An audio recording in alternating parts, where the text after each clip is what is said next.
Yo les corbeaux, j'espère que vous allez bien. Aujourd'hui je vous accueille dans cette vidéo pour parler des 3 types de power-up dans les mangas Nekketsu. Tout d'abord, avant de commencer, je voudrais vous inciter à lire mon manga Contrast disponible gratuitement sur mon site, à vous abonner, à liker et à partager la vidéo autant que possible pour le bon démarrage de la chaîne. Ceci dit, place à la vidéo. Alors faut savoir que je suis un mangaka autodidacte et en tant que tel, je dois toujours faire plus de travail pour que mon manga soit bon. Et pendant que j'étais dans mes réflexions autour de mon histoire et ce que peut différencier les mangas Nekketsu, j'ai remarqué la chose suivante. D'abord, comme on le sait tous, le Nekketsu est un type de manga où le héros a généralement une quête et pour y arriver, il doit progresser et devenir le meilleur dans son domaine. On peut citer comme exemple Dragon Ball et la quête des boules de cristal, One Piece et devenir le roi des pirates, ou Naruto et devenir Hokage.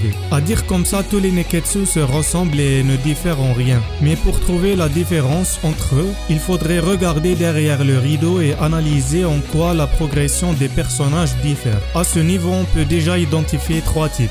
Le premier type, le héros progresse grâce aux combats répétés comme Ken le Survivant, Dragon Ball ou One Piece. Le deuxième type, le héros progresse grâce aux techniques acquises après un entraînement comme Naruto. Enfin, le troisième type, le héros progresse grâce à un artifice qui peut être une entité puissante à l'intérieur de lui, une arme, une transformation comme on peut le voir dans Bleach ou Sensei. Voilà, ce sont les 3 principaux types de Nekketsu que j'ai pu relever. Et à ce moment, vous pourriez me dire mais attends, il y a des mangas qu'on a vus et qui font partie de plusieurs types de Nekketsu que tu as cités. Et vous avez raison. On peut citer ici le cas de Dragon Ball avec Sangoku qui progresse au début grâce à son entraînement avec Tortue Géniale. Puis il se met à progresser grâce à ses multiples combats contre des ennemis de plus en plus forts. Et cela jusqu'à sa transformation en Super Saiyan, qui est devenue la façon ultime de progresser de Sangoku.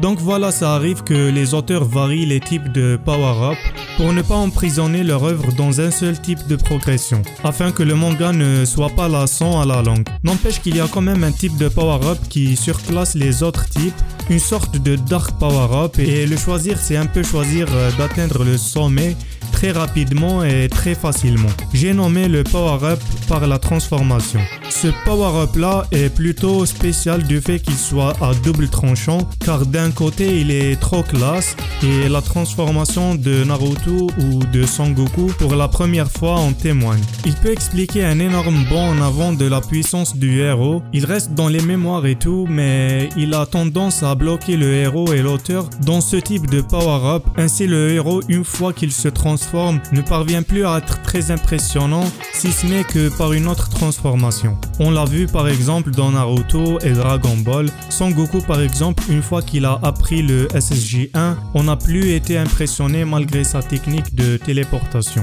Et l'auteur est rentré alors dans une phase infinie de power-up par la transformation. On peut aussi le prévoir avec One Piece et pour cela je vous pose juste une question. Si le Red Hawk a été révélé après le Gear 4, même si l'auteur nous dirait il est plus fort que le Gear 4, auriez-vous eu le sentiment d'excitation en le voyant? La réponse est sûrement non, car tu ne peux pas surpasser la transformation en termes d'impact sur les sentiments juste avec un coup de poing. En plus, la transformation peut fusionner avec n'importe quelle technique pour augmenter sa puissance, ce qui fait que l'auteur ne peut plus s'en défaire de ce type de power-up une fois lancé dedans. Donc voilà, c'était ma petite analyse des différents types de power-up. J'espère que vous avez aimé quand même. Quant à moi, je vous propose de lire mon manga gratuitement sur mon site, de vous abonner à la chaîne, de liker la vidéo pour encore plus de vidéos très rapidement, de partager sur les réseaux sociaux.